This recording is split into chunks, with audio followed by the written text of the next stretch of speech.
ముందుగా జగన్మోహన్ రెడ్డి గారు లేకుంటా పోతే ఎవరికి ప్రయోజనము అన్న ప్రశ్నకి తప్పకుండా కామెంట్ రూపంలో సమాధానం చెప్పండి. కొద్ది రోజులుగా జగన్మోహన్ రెడ్డి గారిని లేకుండా చేయాలి అన్న ప్రయత్నాలు కొంతమంది చేస్తున్నారు అని చెప్పేసి వైఎస్ఆర్సీపీ నాయకులు ఆరోపణలు చేస్తున్నారు. కాకపోతే కొన్ని రోజుల నుంచి జరుగుతున్న సీక్వెన్స్ ఆఫ్ ఈవెంట్స్ చూస్తుంటే ఈ ఆరోపణలు నిజమేమో అనిపిస్తున్నది. మనం చూసినాము, మొన్న వల్లభనేని వంశీ గారిని కలవడానికి జగన్మోహన్ రెడ్డి గారు వెళ్ళినప్పుడు అక్కడ సెక్యూరిటీ ల్యాబ్స్ అనేది కనిపించింది. ఎవరు సెక్యూరిటీ అక్కడ కనిపించలేదు. జైలు ముందు కొంతమంది కనిపించినప్పటికీ దాని తర్వాత జగన్మోహన్ రెడ్డి గారు ప్రెస్తో మాట్లాడేటప్పుడు, ప్రజల్ని కలిసేటప్పుడు అక్కడ ఎక్కడా కూడా సెక్యూరిటీ అనేది కనిపించలేదు. దాని తర్వాత నెక్స్ట్ డే గుంటూరు మిర్చి యార్డ్లో అయితే ఎక్కడా కూడా పోలీసు వాళ్ళు కనిపించలేదు. దాని తర్వాత పాలకొండలో కూడా సేమ్ సిచ్యువేషన్ అనేది మనం చూసినాం. అంటే జరుగుతున్నటువంటి సిరీస్ ఆఫ్ ఈవెంట్స్ చూస్తుంటే వైఎస్ఆర్సీపీ నాయకులు ఏదైతే ఆరోపణలు చేస్తున్నారో ఆ ఆరోపణలు నిజమేమో అని చెప్పేసి అనిపిస్తున్నది. ఇక ఈ విషయాన్ని కొద్దిసేపు పక్కన పెడితే జగన్మోహన్ రెడ్డి గారి ఫ్యామిలీ గురించి మనం మాట్లాడాలి. వైఎస్ఆర్సీపీ అన్న పార్టీకి అధినాయకుడు జగన్మోహన్ రెడ్డి గారు. ఆయన ఒక్కడే ఆ కుటుంబం నుంచి ఈ పార్టీకి నాయకుడు, వేరే వాళ్ళు ఎవరూ లేరు. మనము చంద్రబాబు నాయుడు గారిని తీసుకుంటే, ఆయన కుటుంబం గురించి తీసుకుంటే, టీడీపీ పార్టీ గురించి తీసుకుంటే, టీడీపీ పార్టీలో చంద్రబాబు నాయుడు గారి తర్వాత నారా లోకేష్ గారు ఉన్నారు. నారా లోకేష్ గారి ఒకవేళ ఆబ్సెంట్గా ఆయన లేకపోతే ఆయన తర్వాత బాలకృష్ణ గారు, ఆ కుటుంబం నుంచి ఎన్టీఆర్ గారి కుటుంబం నుంచి జూనియర్ ఎన్టీఆర్ గారు, చాలామంది అక్కడ ఉన్నారు నాయకులు. కాకపోతే ఇక్కడ వైఎస్ఆర్సీపీలో కేవలం జగన్మోహన్ రెడ్డి గారు ఒక్కడే ఉన్నారు. అందుకే జగన్మోహన్ రెడ్డి గారిని లేకుండా చేసే ప్రయత్నం జరుగుతున్నది. జగన్మోహన్ రెడ్డి లేకుంటే వైఎస్ఆర్సీపీ లేదు అని చెప్పేసి కొన్ని ప్రయత్నాలు జరుగుతున్నాయని చెప్పేసి ఇక్కడ వైఎస్ఆర్సీపీ నేతలు కొంతమంది ఆరోపణలు డైరెక్టుగాను ఇండైరెక్టుగాను చేస్తున్నారు. ఆ ఆరోపణలు నిజమేమో అని చెప్పేసి కొన్ని రోజుల నుంచి జరుగుతున్నటువంటి సిరీస్ ఆఫ్ ఈవెంట్స్తో మనకు అర్థమవుతుంది. ఇది జగన్మోహన్ రెడ్డి గారి ఫ్యామిలీ ట్రీ. అదే కాకుండా ఇక్కడ స్టేట్ గవర్నమెంట్ గురించి, సెంట్రల్ గవర్నమెంట్ గురించి మనం మాట్లాడుకోవాలి. కొంతమంది యూట్యూబర్లు, సోషల్ మీడియా ఇన్ఫ్లుయెన్సర్లు చెప్పే మాట ఏంటి అంటే, జగన్మోహన్ రెడ్డి గారికి Z+ సెక్యూరిటీ ఉన్నది.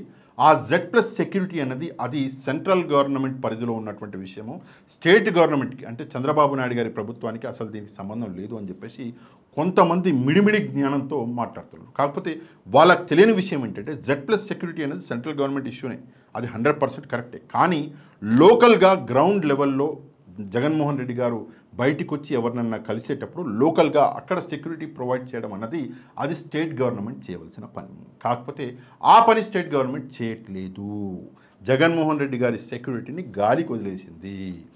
ఈ విషయం మీద రేపు పొద్దున ఏదైనా ఇన్సిడెంట్స్ జరిగితే నిజంగా ఒక పెద్ద ఇష్యూ అన్నది మనం చూసే అవకాశం ఉంటుంది. ఇక అదేంటి అన్నది నేను చెప్పను, నా నోటితో నేను చెప్పలేను. కాబట్టి ఆల్రెడీ జగన్మోహన్ రెడ్డి గారి మీద కొన్నిసార్లు అటాకులు జరిగినాయి, మీ అందరికీ తెలుసు. మొన్న రీసెంట్గా ఎలక్షన్ క్యాంపెయిన్లో కూడా ఆయన మీద అటాక్ జరిగింది. కన్ను పైన దెబ్బ తగిలింది, కొంచెం కింద తగిలి ఉంటే కన్ను పోయేది. సరే, ఆ అటాక్ తర్వాత ఆ పోలీసు వాళ్ళని సస్పెండ్ చేయడమో ట్రాన్స్ఫర్ చేయడమో ఎలక్షన్ కమిషన్ సెంట్రల్ గవర్నమెంట్ చేసింది. ఎందుకంటే అప్పుడు ఎలక్షన్ టైంలో రాష్ట్రం మొత్తం మన ఎలక్షన్ కమిషన్ చేతిలో ఉండే కాబట్టి ఆ యాక్షన్ అనేది తీసుకున్నారు. కానీ ఎప్పుడు తీసుకున్నారు అంటే ఆ అటాక్ జరిగిన తర్వాత. అసలు ఆ పరిస్థితులు ఎందుకు రావాలి? ముందుగానే సెక్యూరిటీ ఇస్తే ఆ పరిస్థితులు రావు కదా అన్నది నా పాయింట్. ఇది స్టేట్ గవర్నమెంట్, సెంట్రల్ గవర్నమెంట్ ఒకసారి ఆలోచించాలి. ఒక ముఖ్య నాయకుడు, ఒక Z+ సెక్యూరిటీ ఉన్నటువంటి నాయకుడు బయటికి వెళ్ళినప్పుడు కనీసం ఆ నాయకుడికి కొంత భద్రత కల్పించాలి అని చెప్పేసి చంద్రబాబు నాయుడు గారు ఆలోచించలేకపోతున్నారు. అంటే ఏ లెవెల్లో రాజకీయాలు భ్రష్టు పట్టిపోయినాయి అన్నది ఇక్కడ మనకు క్లియర్గా అర్థమవుతున్నది. చంద్రబాబు నాయుడు గారు ఈ విషయంలో ఆలోచించాలి. ఎందుకు ఆలోచించాలి అంటే రేపు పొద్దున ఏదైనా ఇన్సిడెంట్స్ జరిగితే రాష్ట్రం మొత్తం రావణ కాష్టం అయిపోద్ది. దీనికి ఒక చిన్న ఉదాహరణ ఏంటంటే, దాదాపు 1,40,00,000 మంది జగన్మోహన్ రెడ్డి గారికి ఓటు వేసిన వాళ్ళు, 39% ప్రజలు ఆంధ్రప్రదేశ్లో జగన్మోహన్ రెడ్డి గారికి ఓటు వేసారు. అంటే జగన్మోహన్ రెడ్డి గారి అభిమానులు వాళ్ళు. రేపొద్దున వాళ్ళు ఊరికే ఉండరు. అందుకే ఈ ఇష్యూలు జరగకముందే జగన్మోహన్ రెడ్డి గారికి ప్రాపర్గా సెక్యూరిటీ అనేది ప్రొవైడ్ చేయాలి. ఇక ద మీడియా రిపోర్ట్ అంటే మన ధర్మం కూడా మనం పాటించాలి. కాబట్టి మనం ఏం చేసినాము అంటే అమిత్ షా గారికి, యూనియన్ హోమ్ మినిస్టర్ అయినటువంటి అమిత్ షా గారికి ఒక లేఖ రాసినాం ఈరోజే మనం. ఆ లేఖలో జగన్మోహన్ రెడ్డి గారికి సెక్యూరిటీ ల్యాబ్స్ ఎలా జరుగుతున్నది, దీన్ని మీరు పట్టించుకోవాలి, స్టేట్ గవర్నమెంట్కి మీరు ఆర్డర్స్ పాస్ చేయండి అని చెప్పేసి ఈ లేఖలో డీటెయిల్గా నేను రాయడం జరిగింది. ఎందుకు రాశాను అంటే అది నా ధర్మం.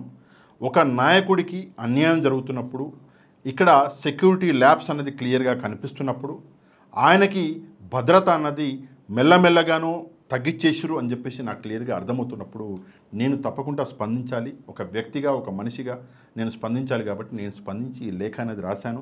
మరి అమిత్ షా గారు ఈ లేఖ మీద మరి ఏం యాక్షన్ తీసుకుంటారో చూద్దాం. నేననే కాదండి, చాలామంది దీని మీద ట్వీట్లు చేస్తున్నారు, లేఖలు రాస్తున్నారు. మొన్న మిథున్ రెడ్డి గారు కూడా ఒక లేఖ అనేది రాశారు దీని మీద. మరి సెంట్రల్ గవర్నమెంట్ ఈ విషయం మీద ఏం యాక్షన్ తీసుకుంటుంది అన్నది మనం చూద్దాం. ఇక ఫైనల్గా ఒక విషయం మాత్రం నేను ఖచ్చితంగా చెప్పాలి జగన్మోహన్ రెడ్డి గారి గురించి. జగన్మోహన్ రెడ్డి గారు ఆయన సెక్యూరిటీని ఆయన కొంచెం పట్టించుకోవాలి. ఆయన కొంచెం దీని మీద దృష్టి పెట్టాలి. సరే, ఆయన నాయకుడు, ప్రజల కోసం పనిచేసేటటువంటి వ్యక్తి. కానీ రాజశేఖర్ రెడ్డి గారి విషయంలో ఏం జరిగిందో మనం ఆల్రెడీ చూసినాము. ఆ పరిస్థితులు మళ్ళీ రాకూడదు.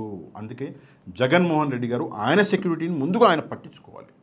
ఆయన యూనియన్ హోమ్ మినిస్ట్రీకి ఆయన ఒక లేఖ ఆయన తరఫు నుంచి కూడా రాయాలి. నాకు Z+ సెక్యూరిటీ ఉన్నది, ఇలా జరుగుతున్నది, కావాలని చెప్పేసి లోకల్గా సెక్యూరిటీని తీసేస్తున్నారు, ఈ విషయం మీద యాక్షన్ తీసుకోండి అని చెప్పేసి జగన్మోహన్ రెడ్డి గారు రాస్తే చాలా బాగుంటుంది. ఇప్పుడు మాలాంటి వాళ్ళము లేఖ రాయడం అనేది అది వేరే విషయం.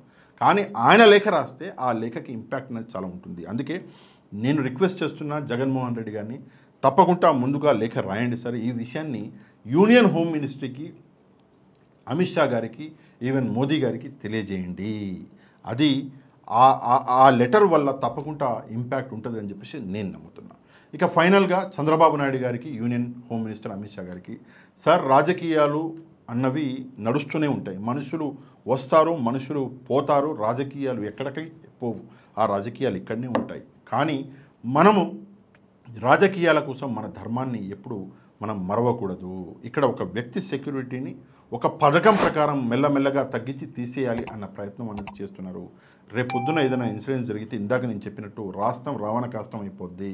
ఆ పరిస్థితులు రాకుండా మీరు ఇమ్మీడియట్గా ఈ విషయం మీద డీజీపీ, ఆంధ్రప్రదేశ్ డీజీపీ గారితో మాట్లాడి లోకల్ లెవెల్లో జగన్మోహన్ రెడ్డి గారు వెళ్ళే ప్రతి చోట ఆయనకి గ్రౌండ్ లెవెల్లో సెక్యూరిటీ ప్రొవైడ్ చేయడం అది మీ బాధ్యత. తప్పకుండా మీ బాధ్యతను మీరు నిర్వర్తించాలి అని చెప్పేసి చంద్రబాబు నాయుడు గారికి, union home minister Amit Shah గారికి నేను రిక్వెస్ట్ చేస్తున్నా. ఈ విషయం మీద మీరేమనుకుంటున్నారో తప్పకుండా కామెంట్ చేయండి. అండ్ ఈ వీడియోని లైక్ అండ్ షేర్ చేయడం మాత్రం మర్చిపోవద్దు. ఎవరైతే ఛానల్ని సబ్స్క్రైబ్ చేసుకోలేదు, ఛానల్ని కూడా సబ్స్క్రైబ్ చేసుకోండి. నెక్స్ట్ వీడియోలో మళ్ళీ కలుద్దాం. అంతవరకు థ్యాంక్ యూ వెరీ మచ్. జై హింద్.